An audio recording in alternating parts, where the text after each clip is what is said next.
decidió promover esta charla, Ética y Ciencias, como un homenaje al profesor Micha Kotlar, profesor jubilado de nuestra facultad en la Escuela de Matemáticas. Para la presentación del profesor, dejo con ustedes al doctor Ventura Echandía, director de la Escuela de Matemáticas. Buenas tardes. Bueno, presenta a Micha, imagínense ustedes. El profesor Río era el presentador, pero no llegó. Me llamó diciendo, mira, presenta tú a Micha que te tocó. Micha, bueno, nació en 1913, así que tiene bastantes años, muchísimos acá en Venezuela. Micha es una persona excepcional, tiene un caso particular, que Micha es un autodidacta.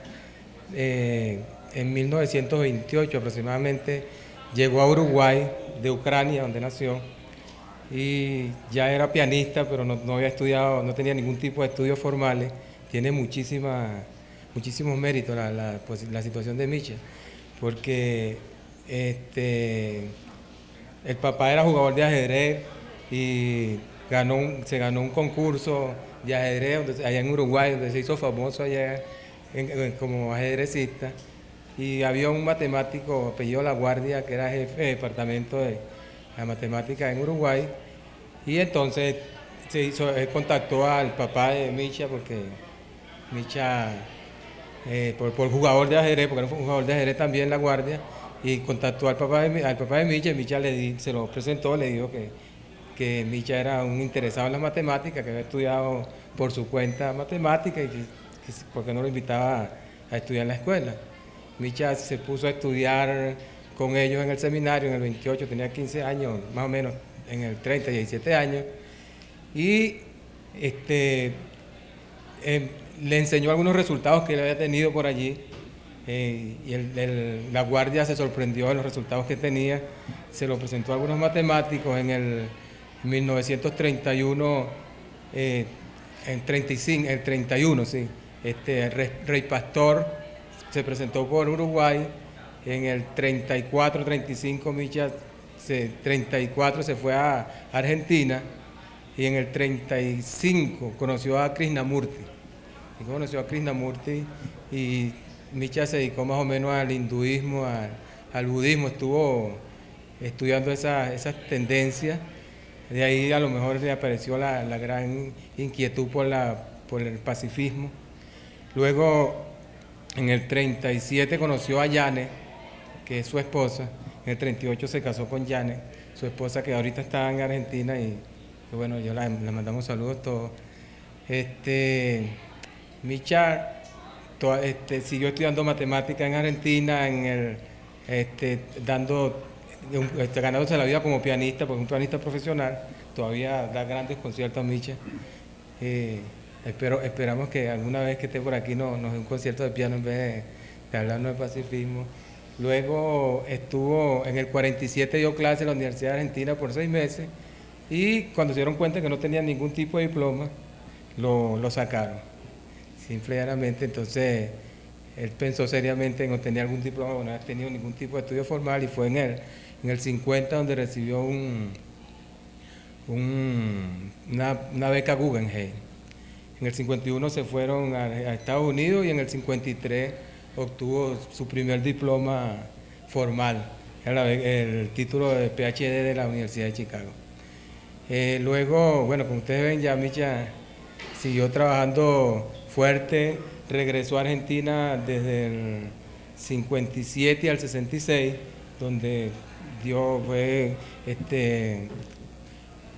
profesor tutor de varios profesores, entre ellos la profesora Ballester, él es tutor de la profesora Concepción, profesora bien reconocida aquí en la facultad, y de la profesora Cora Rato de Sadowski. Y en el 66 tuvo que salir de Argentina por la dictadura, no soportaba el asunto de una dictadura, un pacifista como Micha.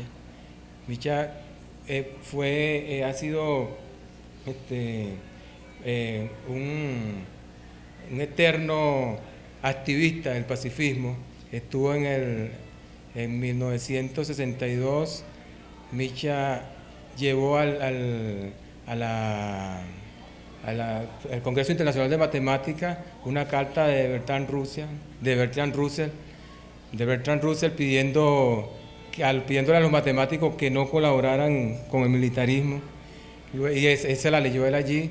Luego participó en muchas sociedades contra el militarismo, y ha tenido premios. Déjame leer los premios que ha tenido. Tuvo los premios, tuvo Consejo Nacional de Investigaciones de Argentina en 1964. Micha también es Premio Nacional de Ciencia de Venezuela en 1984, y también Micha ha pertenecido a la al directorio de la Fundación Albert Einstein. Yo quiero terminar para no ser muy extenso esta intervención. Por supuesto, para mí es un honor tener a Micha acá. Yo quiero terminar esta intervención dando una pequeña anécdota de Micha, que tiene 90 años, cumplí 91, y donde el martes pasado él asistió, por supuesto, cuando nos enteramos que Micha estaba acá. Micha, como siempre, tiene acá un seminario desde hace unos 24, 25 años, continuo acá en el Departamento de Matemáticas, donde se han formado una gran cantidad de doctores bajo la tutoría de él. Tiene un grupo de operadores, teoría de operadores, y él vino a dictar su charla en lo que está trabajando actualmente, porque Micha todavía produce, acerca de extensión del teorema del Sonsego y interpolación de espacios de Hilbert. Y yo cuando llegué vi a Micha y le dije: oye Micha, qué elegante te ves. Y Micha me contestó: y eso que no me ves el cerebro, para que tú veas qué elegante está el cerebro. Eso sí está elegante. Para mí me sorprendió. Yo lo único que pensé fue qué manera de vivir. Muchísimas gracias. Con ustedes, el profesor Micha Cotlar.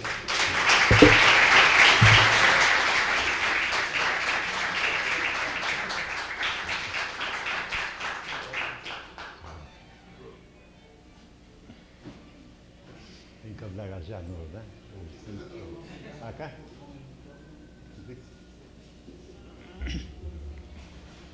Bueno, muchas gracias por tanta generosidad. No sé si se oye la voz. Claro, yo pensaba que iba a ser una mesa redonda donde va a haber gente que saben hablar mejor que yo y que saben mucho más que yo, pero me encontré con esta gentileza. Trataré de hablar lo menos posible y haré algunas preguntas a ver si podemos participar todos. Gracias.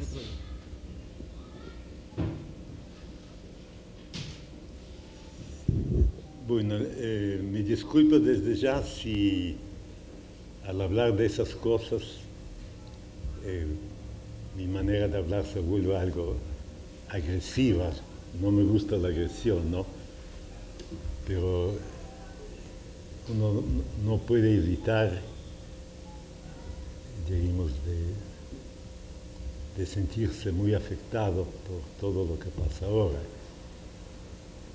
Me parece que este es el momento más peligroso, más crítico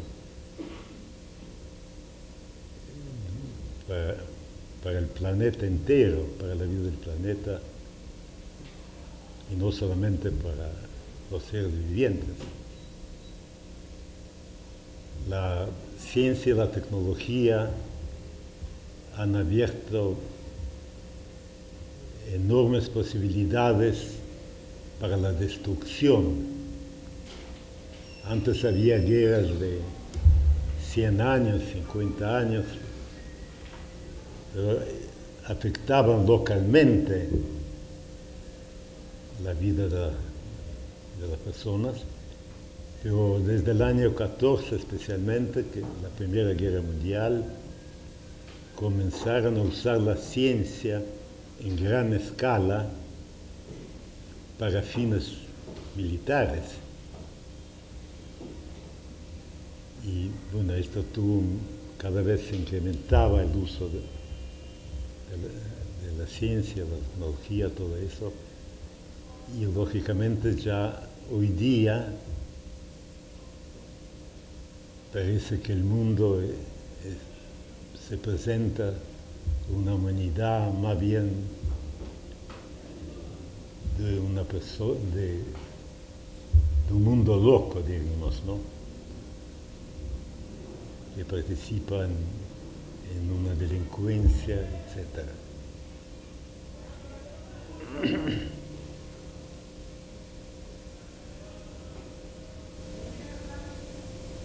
Bien, yo creo que en todo eso, lógicamente los problemas son tremendamente difíciles, porque las causas más que en las relaciones, diríamos, políticas, etc., están más bien en la calidad del pensamiento, en la calidad mental de los seres humanos.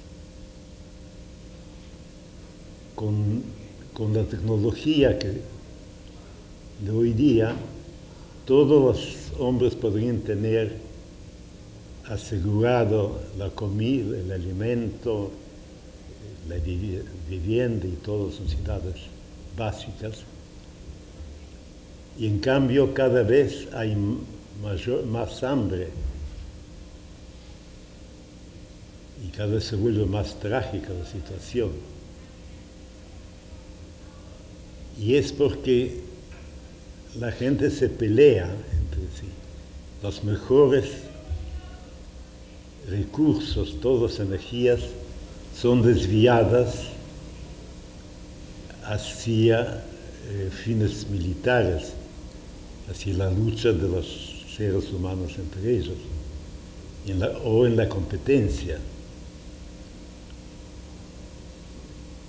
El problema es, por tanto, ético, en parte. Recordemos lo que decía Einstein. Einstein decía de que la tecnología era como un arma peligrosa en manos de una persona trastornada, en manos de un loco. Que la ciencia sin ética era coja y la ética sin ciencia era ciega. Que tiene que haber un perfecto equilibrio entre los dos, porque en el fondo la ciencia busca la unidad dentro del mundo abstracto o del mundo físico.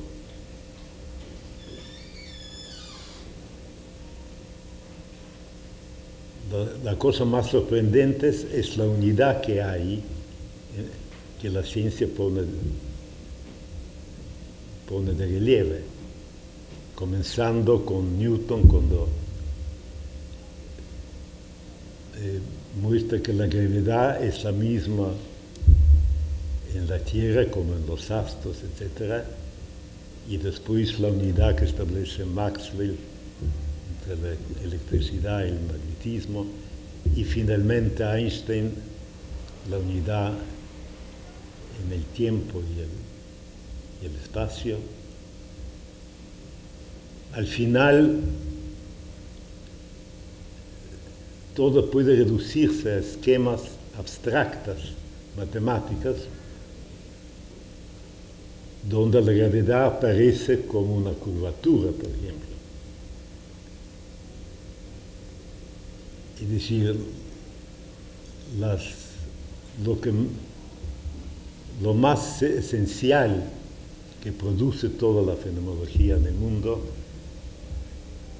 proviene de algo completamente invisible, algo abstracto, y todas las maravillas que produce el hombre brotan del interior de él. Quiere decir que en el interior de los hombres hay algo muy misterioso, y eso es lo que más hay que cuidar. Y eso le damos la búsqueda de esto, la inquietud por esta existencia misteriosa, por esta vida, es lo que se manifiesta como ética y a veces como le dan el nombre de religión. Pero claro, no tiene que ver con los aspectos inferiores de la religión, o sea, no son las religiones organizadas. Las religiones organizadas son más bien, en cierto modo, una negación de esta inquietud básica. Y lógicamente que la ética denuncia la violencia. La historia del hombre fue muy, muy violenta, muy difícil. Para subsistir él tuvo que aprender a luchar, a matar, etc. Si no, no podía vivir. Entonces se ejercitó mucho en este arte de defenderse, de sacar al otro ventajas y veía en el otro siempre un enemigo.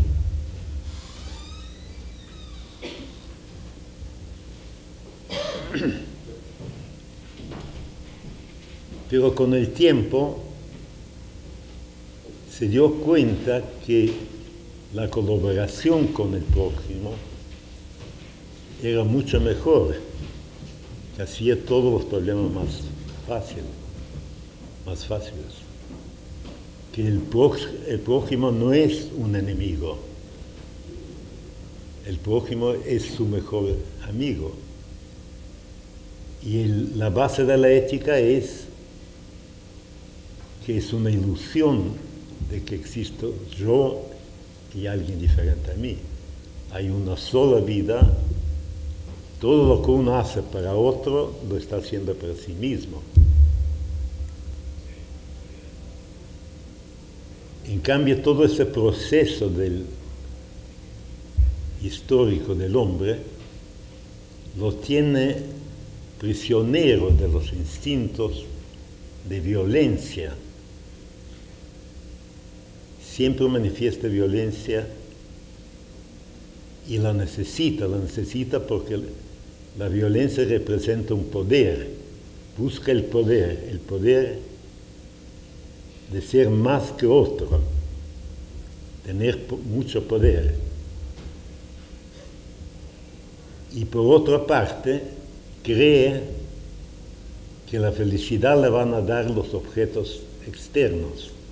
Si va a tener un automóvil muy grande, si va a tener muchos bienes, etcétera, que esto le dará felicidad. Pero evidentemente la felicidad no puede darle un objeto externo. La felicidad la puede dar en todo caso el afecto de otra persona o la naturaleza del hombre mismo, lo que tiene dentro de sí. Y esta búsqueda de felicidad en objetos externos, que es una ilusión, es lo que lleva al final a este otro gran obstáculo que tiene la humanidad, que se manifiesta como un capitalismo brutal, es decir, donde hay competencia solamente, donde valen solamente valor, porque algunas personas tienen mucho dinero, son los que dominan a todas las otras personas y son los que gobiernan el mundo. Y si lo gobierna la gente muy rica, o bien los que representan el poder en armamentos. Los dos grandes problemas del hombre son librarse de la violencia y entender, quedar libre de estos deseos totalmente ilusorios, atribuirle valores a aquello que no tiene valor. Lógicamente, el hombre necesita alimento, necesita vivienda, las cosas más necesarias, pero lo demás no lo necesita. ¿Para qué? Son juguetes. Una vez que están las cosas más importantes, ya está. Pero está continuamente empujado, estimulado por la tecnología que se usa con fines comerciales, etc., le convence a la gente que necesita ciertas cosas. Y esas cosas solamente le crean una esclavitud. O sea, es necesario cambiar ningún sistema político o de otro tipo puede conseguir de que no haya hambre, por ejemplo, que es el problema básico. No tiene que haber ningún ser humano que no tenga que comer.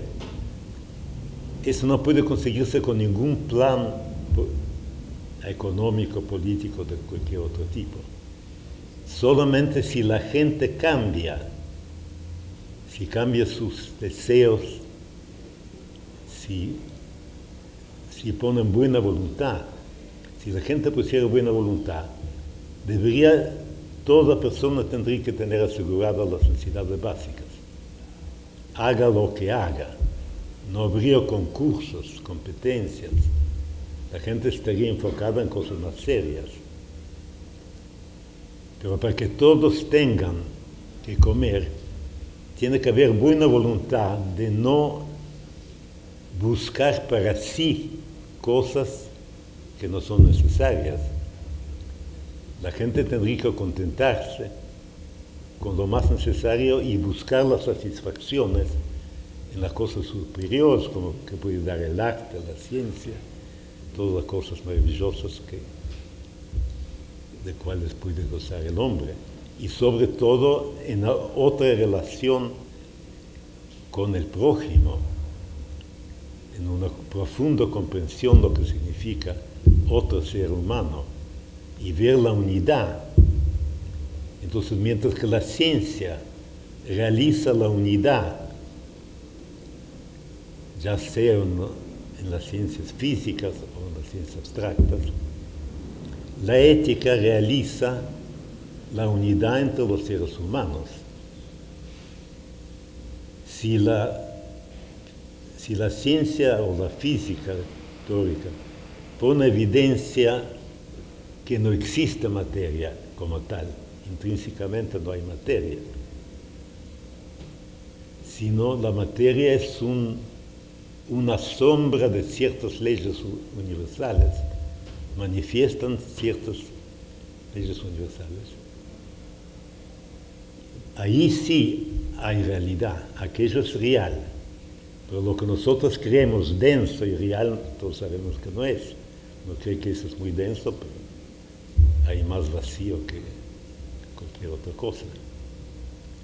Y a su vez lo ético pone en evidencia la ilusión del ego de un centro que se separa del resto de la humanidad, que es un foco que se concentra en sí mismo, que este foco se crea el centro del universo.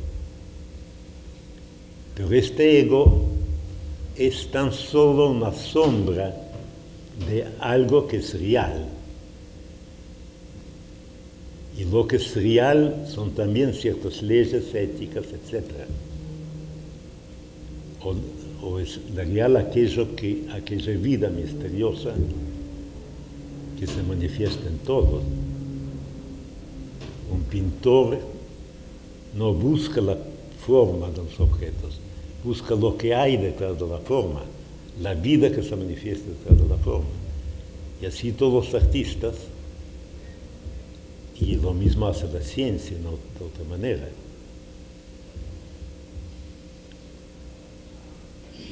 Así que en el fondo, el ego no es más que una sombra de algo real que guía al hombre,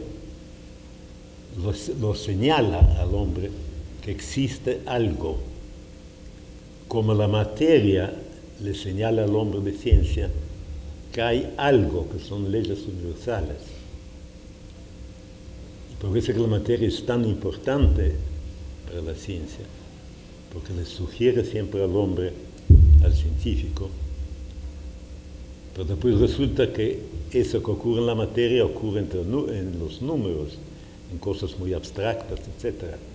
La verdadera esencia es de otro tipo y tiene este carácter de unidad. Así que los dos, la ciencia y la ética, tienen el mismo, diríamos, objetivo, o sea, realizan la unidad y esta unidad se realiza a través de una visión de que ciertas cosas no son reales, a través de una destrucción de una ilusión creada, una ilusión de una existencia real de la materia o una ilusión de la existencia de un ego. El ego no existe como tal, porque cambia con el tiempo, etc., pero señala a algo, a una vida universal que se manifiesta en todos nosotros.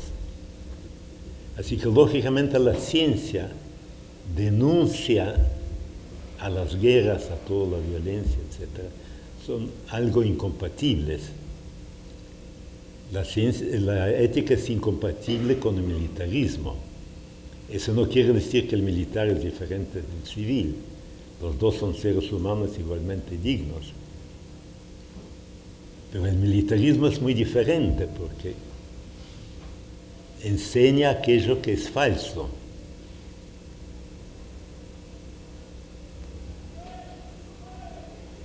Y entonces los grandes problemas, los sistemas económicos, etcétera, por más complejos, por más meritorios que sean, no han logrado que desaparezca el hambre.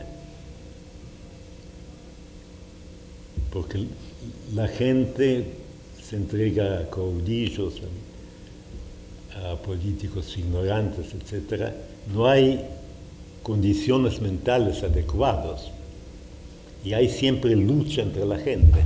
Y en esta lucha se van todas las energías, todas las riquezas. Pero en este momento ya la casa está ardiendo. El peligro de un desastre total es muy, muy grande. Y allí, como decía Bertrand Russell y Einstein y todos esos grandes hombres, ahí está algo que tiene que ver con el trabajador científico, con el estudiante, etcétera, que tienen una misión especial. Los científicos pueden salvar al planeta de una destrucción, pero no se preocupan. Hace poco había 60 o 70% de científicos de gran categoría, de máxima categoría, con dedicación exclusiva para fines destructivos. Entonces lo que querían Bertrand Russell y Einstein es que hubiera un gran movimiento entre los hombres de ciencia y los trabajadores, etcétera, apoyados por la gente de buena voluntad, por la gente, digamos, que no son necesariamente científicos, pero están muy preocupados por todos los problemas humanos. Es decir, buscar las soluciones no a través de la violencia, porque hablar de una revolución que se basa en violencia es absurdo, porque desde que existe el mundo está la violencia. Así que ¿qué revolución es esta? No hay nada nuevo. La revolución es el cambio.